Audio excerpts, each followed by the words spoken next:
અને ડીઝલની કિંમતમાં વધારો થયો છે, ત્યારે ભાવ વધારા મુદ્દે પેટ્રોલ પંપ એસોસિએશનના પ્રમુખ અરવિંદ ઠક્કરનું નિવેદન સામે આવ્યું છે. 3 વર્ષ પછી ભારતમાં પેટ્રોલ ડીઝલની કિંમતમાં વધારો થયો. મિડલ ઇસ્ટના યુદ્ધના કારણે સરકારનું કરોડોનું નુકસાન. પેટ્રોલમાં 1 લીટરે સરકારને 20 રૂપિયાનું નુકસાન. પ્રતિ લીટર ડીઝલે સરકારને 40 રૂપિયાનું નુકસાન. સરકારને પ્રતિદિન 2000 કરોડથી વધુનું નુકસાન થઈ રહ્યું છે. અત્યારે સરકારે માત્ર 3 રૂપિયાનો ભાવ વધારો કર્યો.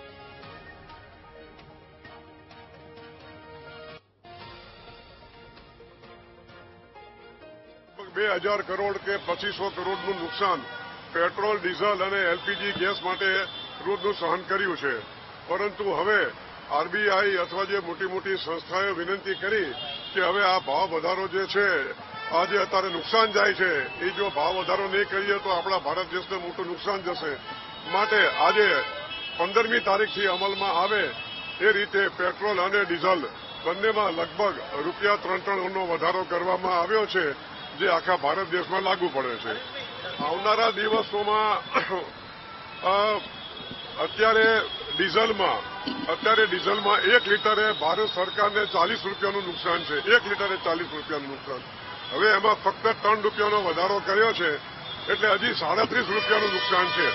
એવી રીતે પેટ્રોલમાં 20 રૂપિયાનું નુકસાન છે, જેમાં 3 રૂપિયાનો વધારો કર્યો છે, એટલે હજી 17 રૂપિયાનું નુકસાન છે. એટલે હવે આમાં ભારત સરકાર શું કરે